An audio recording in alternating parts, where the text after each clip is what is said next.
என்றும் தாங்கள் அடியேனின் ஆசான்தான். தங்களை அவமானப்படுத்த வேண்டும் என்றோ குறை சொல்ல வேண்டும் என்றோ அடியேன் கனவிலும் நினைத்ததில்லை. அப்படியென்றால் அன்று நான் சொல்லியது தவறுதான் என்று இன்றும் வலியுறுத்துகிறாயா? சுவாமி, காலம் கடந்தாலும் தவறு தவறுதானே. அன்று தாங்கள் எடுத்த கீதா பாடத்தில் அடியேன் அறிந்ததை பகிர்ந்து கொண்டேன். நீ அனைத்தும் அறிந்தவன் என்று உன் பேச்சிலேயே தெரிகிறது. அகம்பாவம் தலை தூக்கி இருக்கிறது. அடியேன் அது போன்ற அர்த்தத்தில் பேசவில்லை சுவாமி. ராமானுஜா, எதற்கு இதை பற்றியே பேசிக் கொண்டிருக்க வேண்டும்? நான் சொன்ன பணியை போய் செய். சரி சுவாமி, வேலையை சீக்கிரம் முடித்துவிட்டு வந்து வகுப்பில் கலந்து கொள்கிறேன். நில். நீ அந்த வேலையை முடித்தவுடன் உனக்கு அடுத்த வேலை தயாராக இருக்கும். அப்படியென்றால் அடியேன் எப்போது பாடங்களை பயில்வது சுவாமி? அது எப்பொழுதும் இல்லை.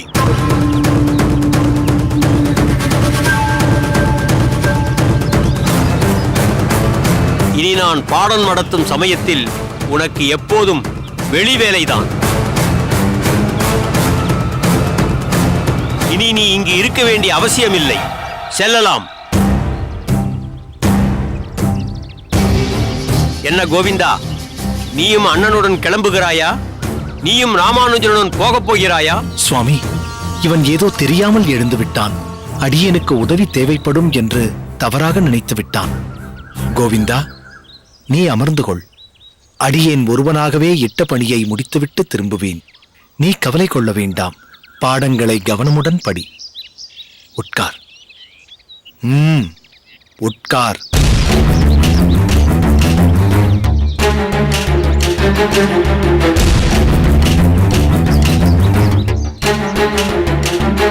சுவாமி, அடியேன் சென்று எனக்கு இட்ட பணியை முடித்து திரும்புகிறேன். போ.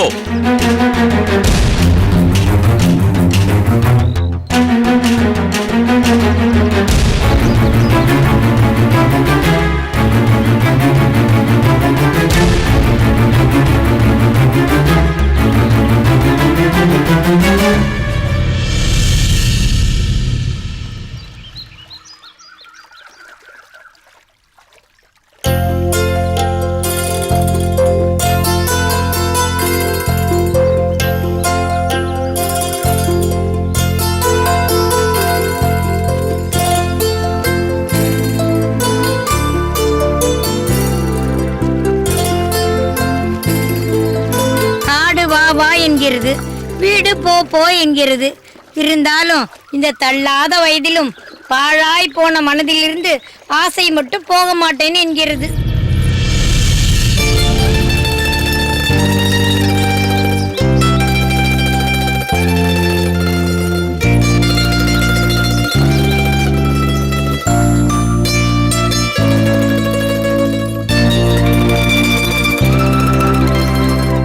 என்ன பாட்டி, தனியாக ஏதோ புலம்பிக் கொண்டிருக்கிறீர்கள்? அதுவும் யாருடைய வருகைக்காகவோ காத்து கொண்டிருப்பது போல். காத்து கொண்டுதான் இருக்கிறேன். ஆனால் குறித்த நேரத்தில் ஒருவர் வருவதில்லையே. சரி, அந்த ஒருவர் யார்? அதையாவது சொல்லுங்களேன். பட்டுவா? அடி போடி, பட்டுவிற்காக நான் எதற்காக காத்து கொண்டிருக்க வேண்டும்? அவள் ஒரு வம்புக்காரி.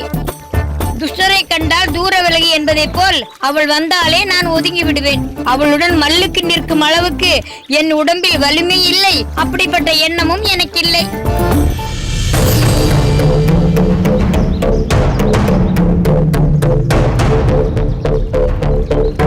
ஆமாம், பட்டு இல்லை என்றால் வேறு யார்? வந்தது உனக்கே தெரிந்துவிட போகிறது.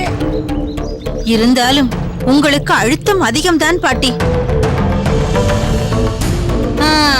வந்து விட்டா.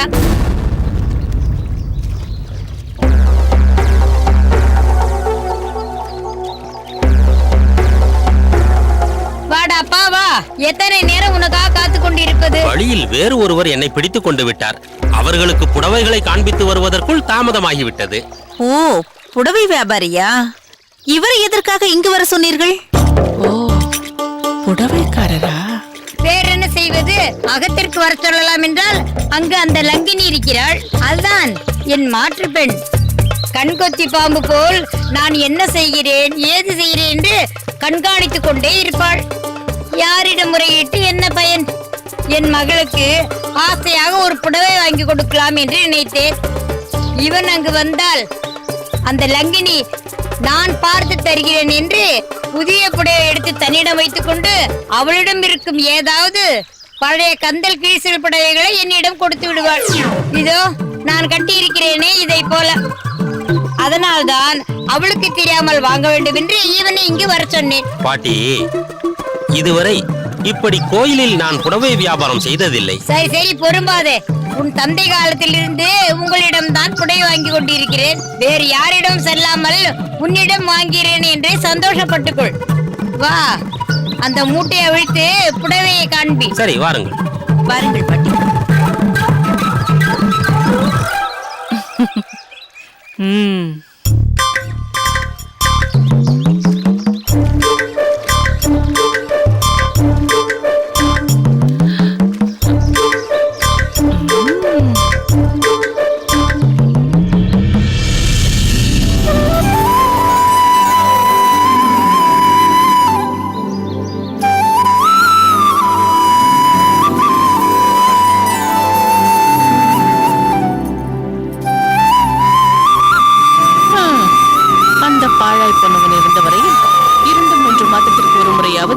ஒரு புது புடவை கிடைத்துக் கொண்டிருந்தது. இப்பொழுது அதற்கும் வழி இல்லாமல் போய்விட்டது. எல்லாம் என் தலையெழுத்து.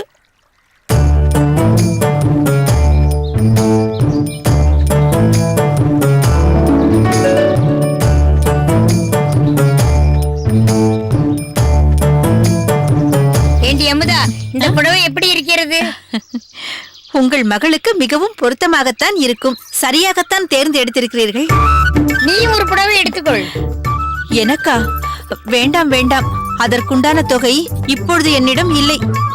அடி போடி பைத்தியக்காரி, தொகையை மொத்தமாக கொடுக்க வேண்டும் என்று உன்னிடம் யார் சொன்னது? தவணை முறையில் மாதா மாதம் சிறுக சிறுக கொடுக்கலாம். நானும் அப்படித்தான் கொடுக்க போகிறேன்.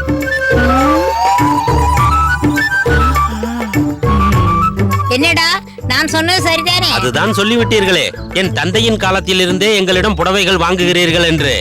இதற்கு மேல் நான் என்ன சொல்ல வேண்டி இருக்கிறது? நீங்களும் புடவை எடுத்துக் கொள்ளுங்கள் அம்மா. பாட்டி சொல்லிவிட்டால் அதற்கு மறுவார்த்தை கிடையாது.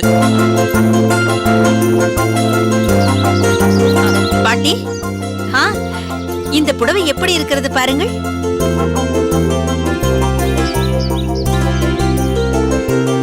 நன்றாக இருக்கிறது. இது உங்களுக்காக என் சார்பில் வைத்துக் கொள்ளுங்கள் பாட்டி. கிழவிக்கு அடிக்கும் அதிர்ஷ்டத்தை பார்.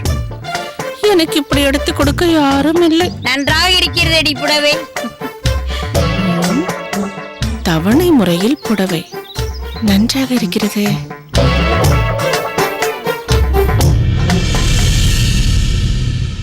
பெரிய நம்பிகளே, ஆச்சாரியார் அன்பாயிட்ட கட்டளையை ஏதாவது ஒரு காரணம் சொல்லி தவிர்க்காமல் தாங்கள் நேற்று பகவானின் கருணையை பற்றி காலட்சேபம் செய்தீர்களே, ஒரு பானை தேனை பருகியது போல் இருந்தது. எல்லாம் ஆச்சாரியர் அனுகிரகம். அடியேனுக்கு கிடைத்த பாராட்டுகள் அனைத்தும் அவருக்கே அர்ப்பணம். அடியேனின் காலட்சேபம் முடிந்தவுடன் நடந்த அரையர் சேவை இருக்கிறதே, அதாவது பாசுரங்களின் அர்த்தங்களுக்கு தங்களின் அபிநயம், அது கண்களுக்கு விருந்தாக இருந்தது. அதை பாராட்ட வார்த்தைகளே இல்லை. அனைவரையும் இயக்குபவன் அந்த அரங்கன். நாம் அவன் கைப்பாவைகளே. அவன் கருணைக்கு என்றென்று பாத்திரமானவர்களாக நாம் இருக்க வேண்டும். அதுவே அடியனின் பிரார்த்தனை. அதில் நாம் விசனப்பட வேண்டாம் அரையரே. எம்பெருமானின் அருள் பார்வை என்றும் நம்மேல் உண்டு. காரணம் நம் ஆச்சாரிய சம்பந்தம் அப்படி. இப்போது சொன்னீர்களே, அது முற்றிலும் உண்மை. பகவான் சோதனை மேல் சோதனையாக சிலவற்றை கொடுத்தாலும் அவற்றை உகந்து ஏற்றுக்கொள்ளும் பக்குவத்தை நம் ஆச்சாரியார் மூலம் நமக்கு அளித்திருக்கிறார். ஆனால் அதை உணராத சாதாரண மக்கள் கருணையே வடிவான பகவான் நம்மை தண்டிக்கிறானே என்று அவனை இகழத்தானே செய்கிறார்கள். வாஸ்தவம்தான் அரையரே. உண்மையை உணராமல் போனால் இப்படித்தான் எண்ணத் தோன்றும். ஒரு அரசனை எடுத்துக்கொண்டால் தவறு செய்த ஒருவனுக்கு அவன் குற்றத்தின் தன்மையை பொறுத்து தண்டனையை கொடுக்கிறான். இவ்வளவு குற்றத்திற்கு இவ்வளவு கசையடி என்று வைத்திருக்கிறான். அதிக குற்றத்திற்கு அதிக கசையடி. இது நாம் பிரத்யட்சத்தில் பார்க்கும் நடைமுறை.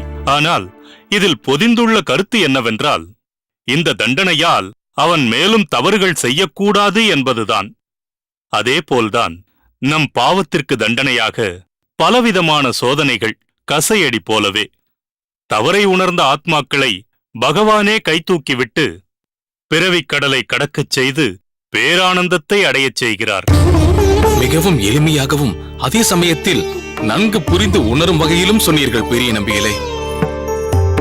இந்தாருங்கள்.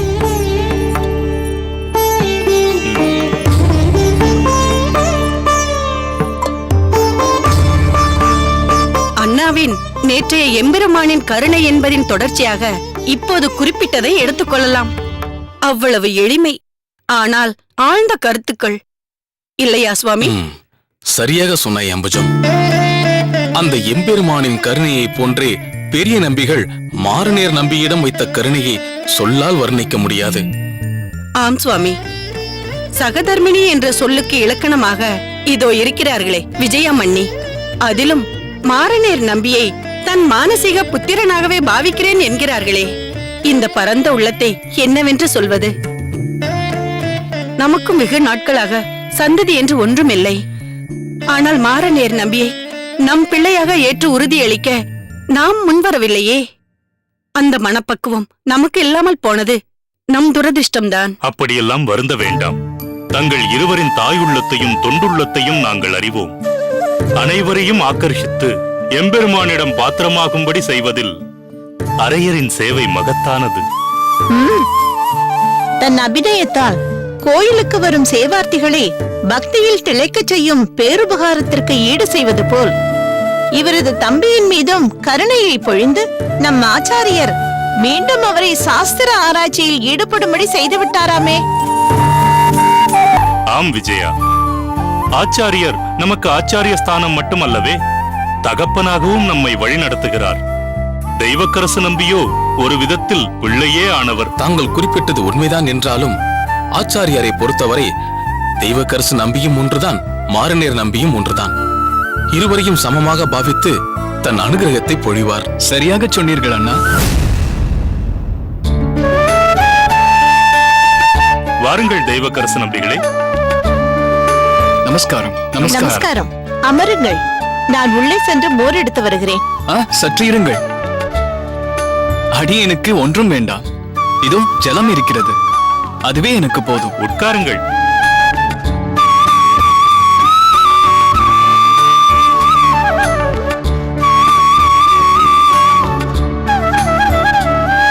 என்ன, கோயிலிலிருந்து நேராக வருகிறீர்களா? அடியேன் தற்போது ஆச்சாரியர் திருமாளிகையிலிருந்து வருகிறேன். இன்று ஊருக்கு புறப்படலாம் என்று இருக்கிறேன். அதனால் ஆச்சாரியரிடம் உத்தரவு பெற்றுக்கொண்டு வந்தேன். என்ன அவசரம் தெய்வக்கரசு நம்பி? ஓரிரு நாள் தங்கிவிட்டு செல்லலாமே. என்ன அரையரே, தாங்கள் உங்கள் தம்பிக்கு சொல்ல வேண்டியதுதானே? சொல்லாமல் இருப்பேனா? கிளம்பித்தான் ஆக வேண்டும் என்று தீர்மானமாக சொல்லிவிட்டான். பிறகு அடியேன் என்ன செய்வது? அதற்கில்லை, வந்தேன். ஆச்சாரியரை தரிசித்து விட்டேன், அரங்கனையும் சேவித்தேன். தாங்களும் அறிந்ததுதான், ஆச்சாரியர் தன் ஓலை தொகுப்பை சோதித்து தரும் பணியை அடியேனிடம் ஒப்படைத்துள்ளார். தாங்கள் வருவதற்கு முன் அதை பற்றித்தான் பேசிக் கொண்டிருந்தோம். ஆச்சாரியர் மனமுவந்து தங்களை மீண்டும் ஸ்தோத்திர ஆராய்ச்சியில் ஈடுபடலாம் என்று அனுமதித்ததில் தங்களை விட எங்கள் எல்லோருக்கும் பெருத்த சந்தோஷம். இந்த மகிழ்ச்சியான தருணத்தில் தாங்கள் இன்னும் சிறிது காலம் இங்கு தங்கிச் செல்லலாமே என்று ஒரு சிறு ஆதங்கம். அதைத்தான் தெரிவித்தேன். தங்களின் விருப்பத்திற்கு மிகவும் நன்றி. இருப்பினும் அடியேன் உடனேயே புறப்பட வேண்டிய சூழ்நிலை. தாயாருக்கு உடல்நிலை சரியில்லை, நடமாட்டத்திற்கே மிகவும் கஷ்டப்படுகிறார் என்று ஒரு தகவல். எனவே தாயாரையும் தம்பிகளையும் போய் பார்த்துவிட்டு வரலாம் என்று இருக்கிறேன். அரையரே, தாங்களும் செல்ல இருக்கிறீர்களா? இல்லை பெரிய நம்பிகளே, முதலில் இவன் போய்விட்டு வரட்டும். ஏற்கனவே அவர்களிடம் இங்கு ஸ்ரீரங்கம் வர சொல்லி எவ்வளவோ வலியுறுத்தி பேசிவிட்டுத்தான் வந்தேன். ஆனால் சற்றும் செவி சாய்க்கவில்லை. இம்முறை இவன் போகிற போது என்ன சொல்கிறார்கள் என்று பார்ப்போம். வயதானால் பிடிவாதமும் வந்துவிடுகிறது. பாவம், உங்கள் மனதோ இங்கு படாத பாடுபடுகிறது. என்ன சொல்லி என்ன பயன்? அவரவர் மனதில் எது சரியென்று படுகிறதோ அதையே பிடித்துக் கொள்கிறார்கள்.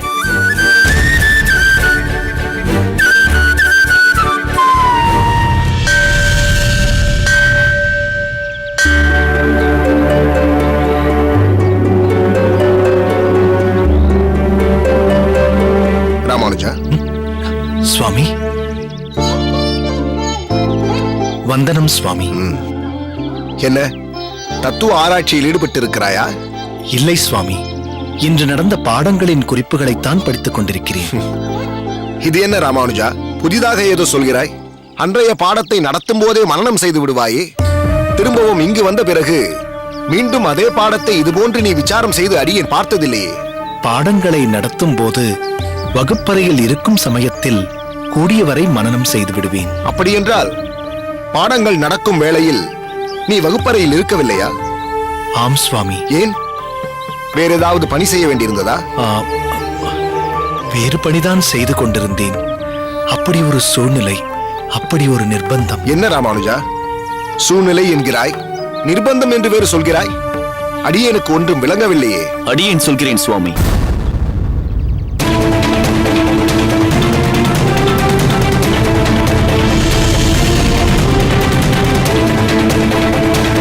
அடியேனின் தாய் மிகச்சிறந்த வைஷ்ணவி. அவர்களுக்கு நீ அலங்கரித்து பார்ப்பதும் ஆன்மீகம்தான். Best performer is of course Bharat Raj. போல காட்டுன வேலை நான் மனசார காதலி